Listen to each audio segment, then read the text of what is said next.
à voix nue.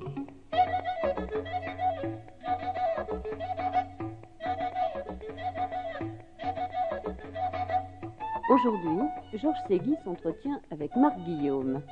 Deuxième entretien.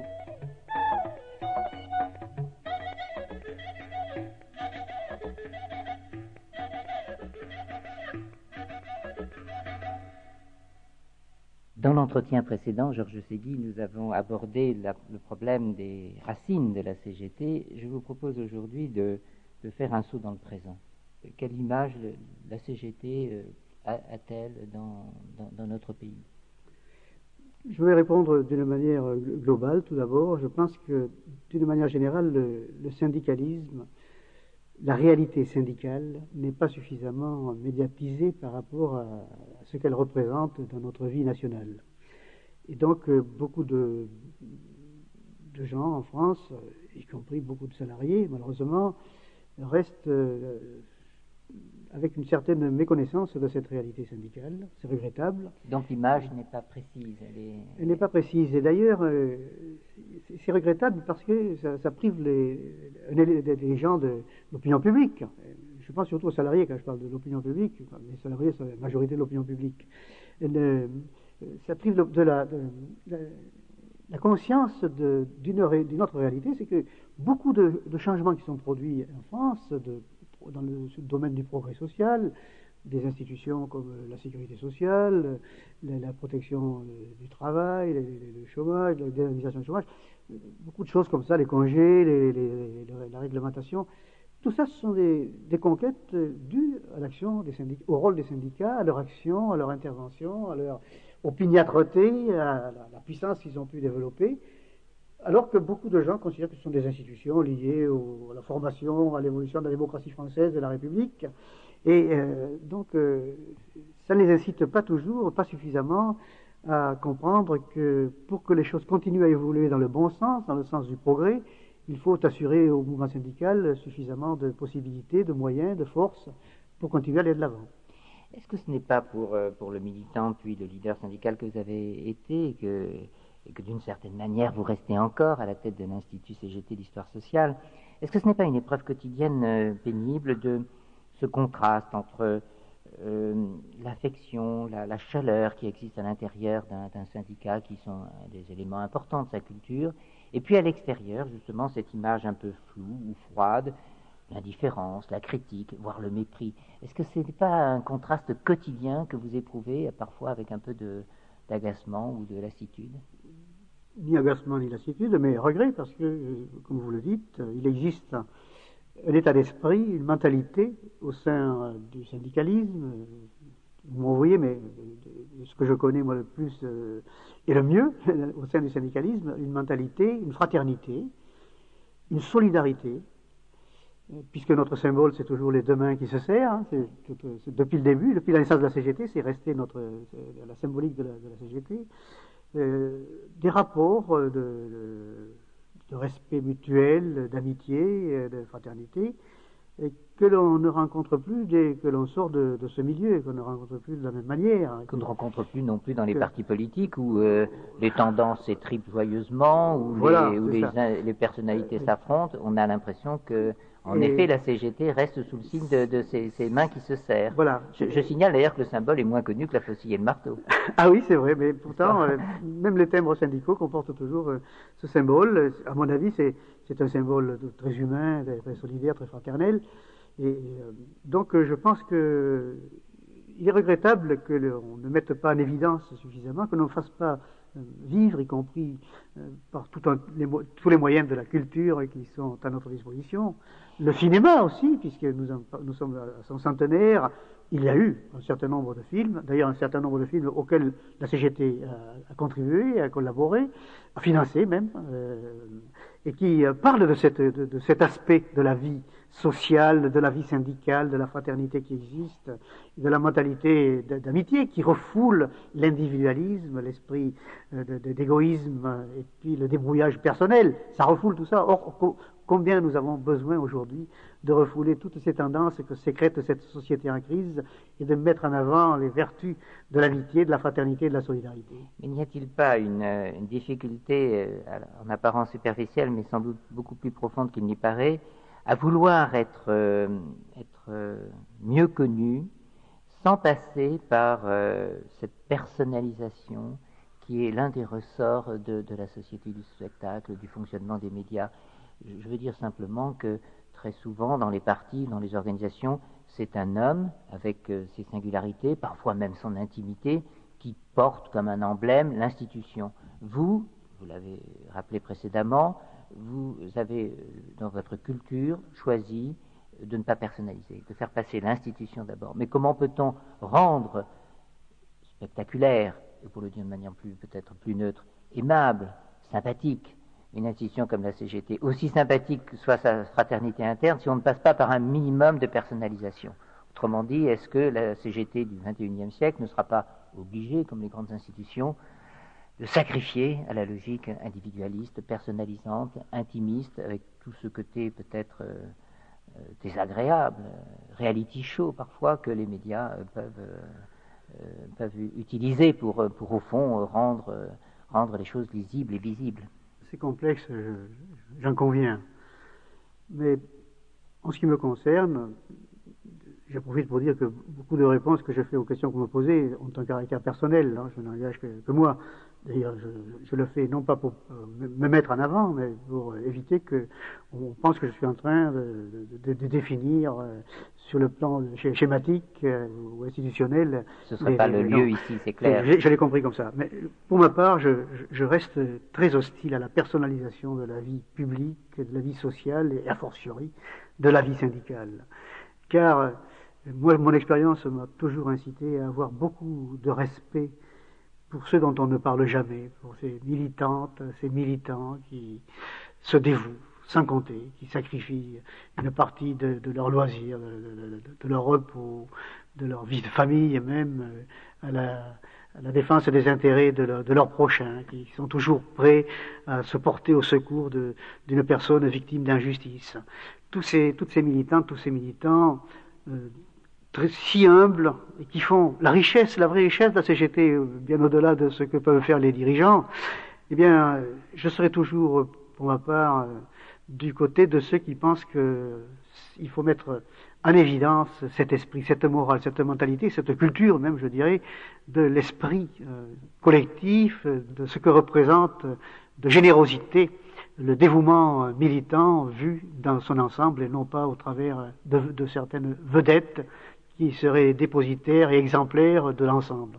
Je ne pense pas, ni dans le domaine social, ni dans le domaine politique, ni même dans le domaine scientifique, que l'avenir appartient à la personnalisation. Plus nous avancerons, plus il faudra que tous les cerveaux se mettent à réfléchir ensemble pour trouver les justes solutions aux grands problèmes auxquels notre société est confrontée. Dans le domaine politique, je trouve que vous êtes vraiment un peu intégriste sur cette question, parce que je ne vois pas comment un mouvement politique pourrait aujourd'hui prendre cette force de mobilisation que... Je ne dis pas directement les médias ont le monopole de cela, mais il est clair que une personnalité politique, même si elle doit passer par un meeting, quelque chose en effet, un dispositif archaïque, il faut que les médias soient ensuite le relais. Il faut qu'une personnalité politique arrive, comme on dit, au plan national. Donc vouloir mettre à l'écart des personnalités de la scène des médias, je crains que ce soit un vœu qui se comprend sur le plan moral, mais qui n'est pas très réaliste sur le plan de la nouveau fonctionnement d'une société du spectacle. Je le conçois aussi comme vous, mais je pense je ne nie pas le rôle que les hommes ont à jouer personnellement dans la vie sociale, dans la vie politique, dans la vie culturelle. Mais je trouve que dans notre société, ce phénomène a pris une importance tellement énorme que ça occulte trop le mérite qui revient aux autres. Voilà pourquoi j'ai toujours été, je reste hostile à l'élection du président de la République, au suffrage universel, qui va dans le sens de cette personnalisation extrême, contraire à ce que à mes conceptions de la démocratie. Remontons un instant sur en amont de l'image, sur la situation actuelle de la CGT et du syndicalisme. Diriez-vous que, en termes d'effectifs, en termes de rayonnement, en termes de mobilisation, il y a eu déclin ces dernières années? Il y a en France 10% de syndiqués, toutes organisations syndicales comprises, ce qui est évidemment modeste, insuffisant, je dirais même, et notoirement insuffisant. Mais là aussi, on ne connaît pas dans l'histoire du mouvement syndical français de taux de syndicalisation extraordinairement important, sauf dans deux circonstances historiques, au moment du Front populaire, avec l'unité syndicale réalisée, et au moment de la libération, avec l'unité syndicale réalisée et des avancées sociales très importantes, où la CGT figurait avec à la libération quelques 5 millions d'adhérents. Cette faiblesse de la syndicalisation s'explique de diverses manières. Je pense, premièrement, au chômage, à l'exclusion, à la précarité de l'emploi qui n'incite guère ceux qui en sont victimes de se syndiquer. Je pense aussi à la répression patronale. Malgré les conquêtes que nous avons réalisées pour le droit syndical, beaucoup de patrons, y compris dans les petites et moyennes entreprises, dès que une velléité de candidature à une élection déléguée du personnel se présente, le licenciement n'est pas loin. Je pense aussi à la manière insuffisante dont on parle, on vient de l'évoquer, de l'activité du syndicat, de son rôle, de ses mérites. Je pense encore plus fort à la division syndicale, à l'existence de 6 ou 7 organisations syndicales en France pour parler au nom de l'ensemble des travailleurs salariés, alors qu'à mon avis, une seule devrait suffire si elle était vraiment syndicale, indépendante et dégagée de tout clivage politique. Est-ce que je dois comprendre que vous pensez que cette unité syndicale n'est pas définitivement perdue, ou est-ce que c'est simplement un regret je pense que l'avenir du syndicalisme réside dans son unification. Autant je suis pour le pluralisme politique comme facteur fondamental de la démocratie, autant je pense que la force, la cohésion, l'efficacité du syndicat réside dans son union, à condition que le syndicat respecte sa vocation fondamentale qui était celle de sa fondation au moment du congrès de Limoges, de sa naissance, c'est-à-dire un syndicat rassemblant sans condition d'opinion politique, philosophique et religieuse, indistinctement de tout cela, l'ensemble des travailleurs salariés, avec l'unique préoccupation de la défense de leurs intérêts communs, indépendants, démocratiques, ouverts largement à toutes les réalités économiques et sociales qui relèvent de sa compétence, et en laissant donc au vestiaire les différences de nature à transformer le syndicat en champ clos d'affrontements idéologiques ou politiques. Mais ces dernières années, nous n'avons pas pris ce chemin, nous avons même pris plutôt le chemin inverse, avec une atomisation croissante et même des surgissements de syndicats, parfois de collectifs spontanés. Donc est-ce qu'au lieu d'avoir une réunification, nous n'avons pas au contraire un bouillonnement en sens inverse?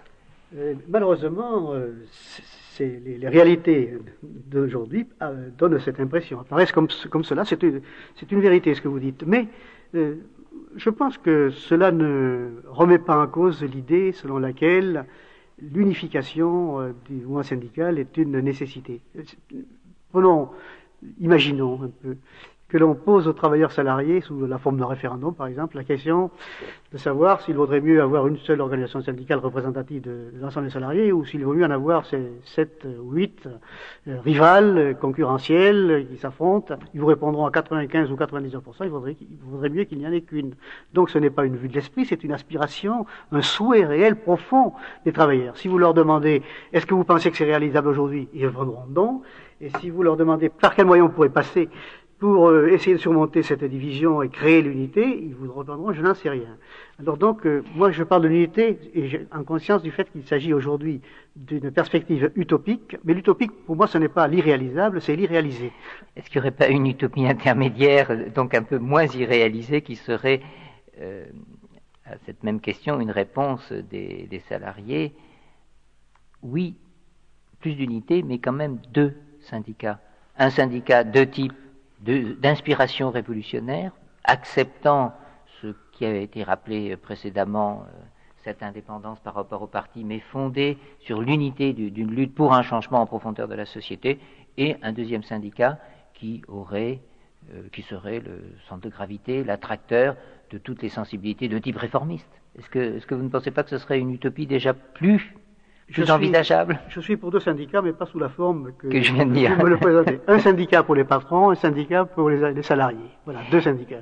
Parce que les patrons n'en ont pas plusieurs syndicats, ils n'en ont qu'un. Oui. Par conséquent, je pense que l'intérêt des travailleurs salariés est d'en avoir un. Mais entre autres questions des causes de l'insuffisance du taux de syndicalisation, je pense qu'il y a aussi la crise dans laquelle se débat cette société.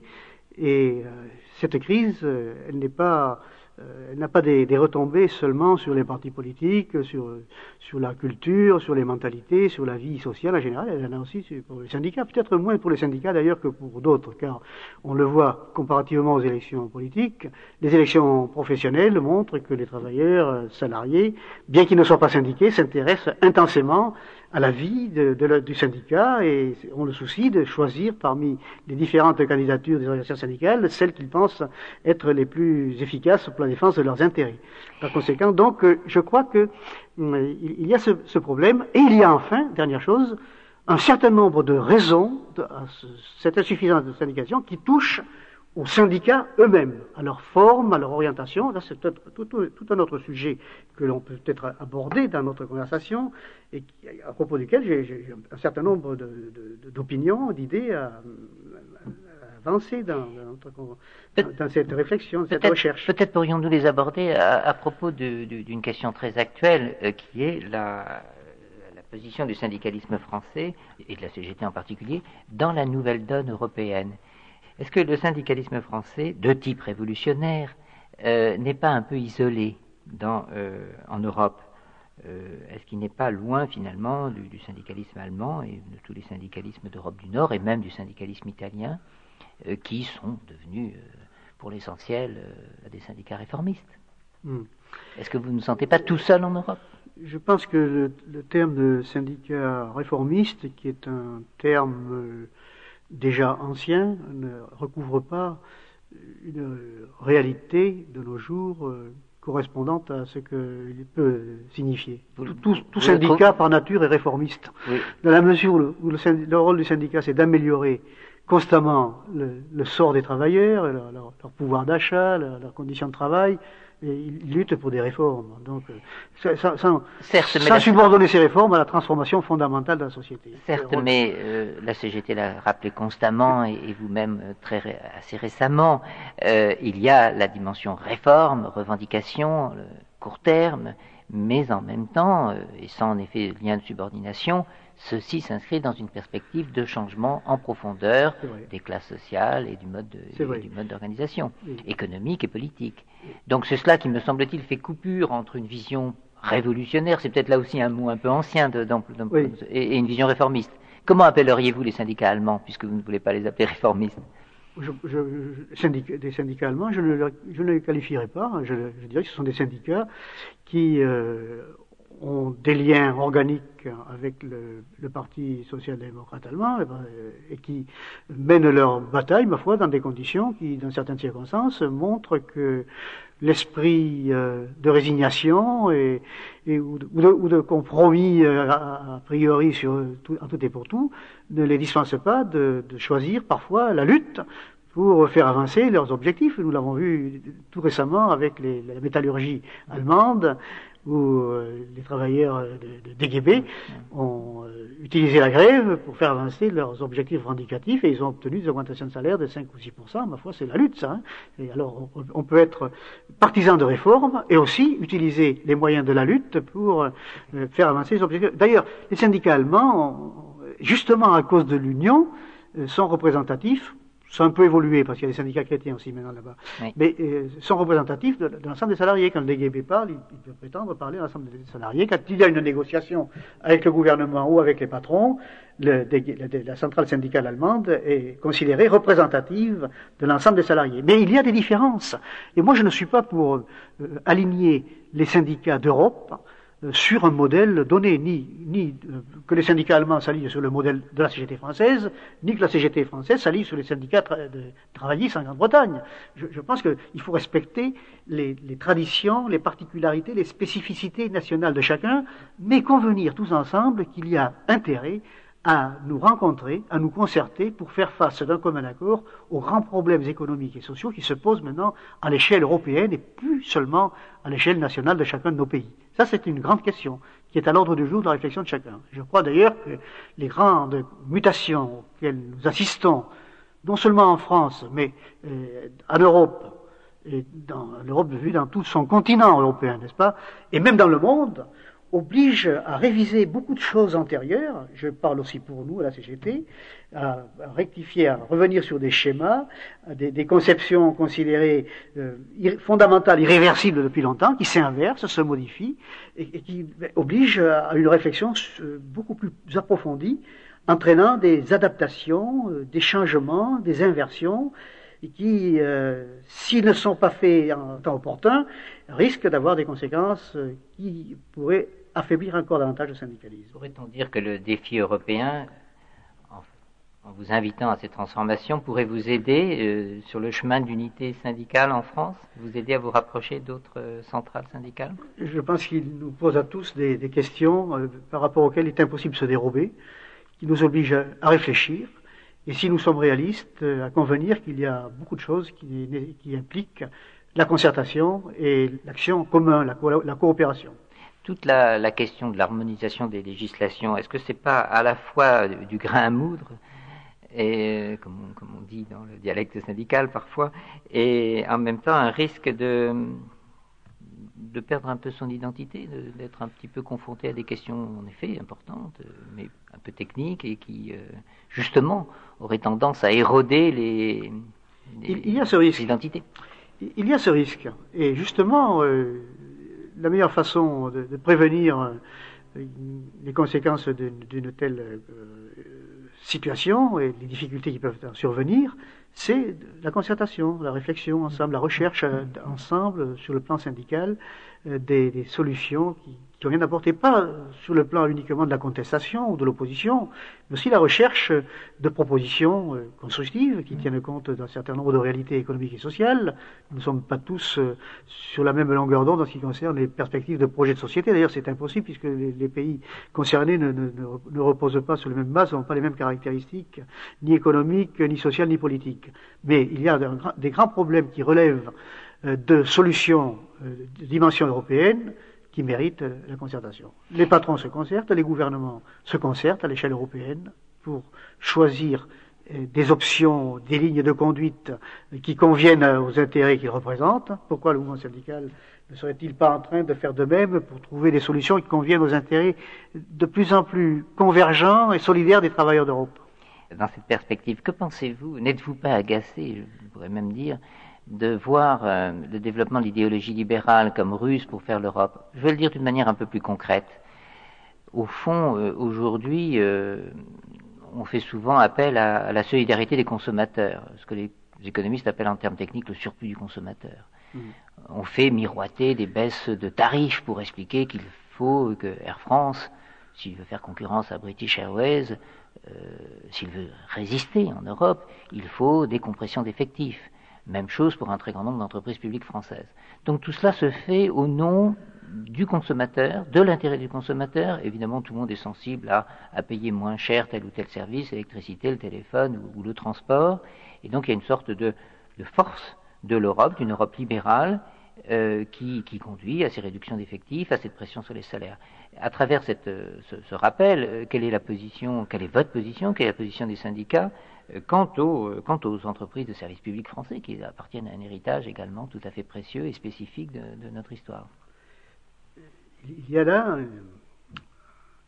un cours de débat, un problème auquel le mouvement syndical doit s'intéresser, qui se rattache à la question de savoir comment les questions sociales pourront s'harmoniser à l'échelle européenne. Et nous, notre réponse est simple par rapport à ce dilemme. Il faut harmoniser sur le haut. On ne peut pas imaginer que sous prétexte d'harmonisation européenne, on remette en cause les acquis des travailleurs de tel ou tel pays. Nous sommes bien placés en France, puisque notre mouvement syndical a son actif un certain nombre de conquêtes sociales importantes. Je pense surtout à la protection sociale, à notre régime de sécurité sociale, de retraite, de prévoyance. Et il ne saurait être question pour nous de laisser remettre en cause ces acquis sociaux sous prétexte que les travailleurs du Portugal, de Grèce ou d'Espagne ne sont pas au même niveau. On ne peut pas admettre qu'on dégrade la situation des travailleurs de tel ou tel pays sous prétexte qu'il y en a qui sont encore plus bas.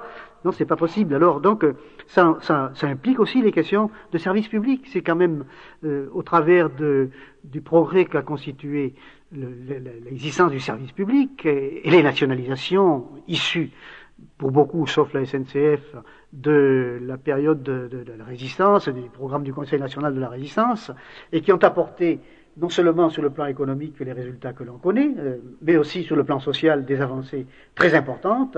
Pas question pour nous, dans notre vision de l'avenir, de remettre en cause les nationalisations. Mais tout ça concerne donc des questions qui touchent à tout ce qui se modifie, tout ce qui est en mutation profonde et qui nécessite de mettre nos montres à l'heure sur des réalités qui n'avaient peut-être pas été prévues antérieurement, mais qui aujourd'hui sont là et qu'il faut traiter objectivement. À voix nue, Georges Ségui s'entretenait avec Marc Guillaume. Réalisation Nicole Salerne. Demain, 3e entretien.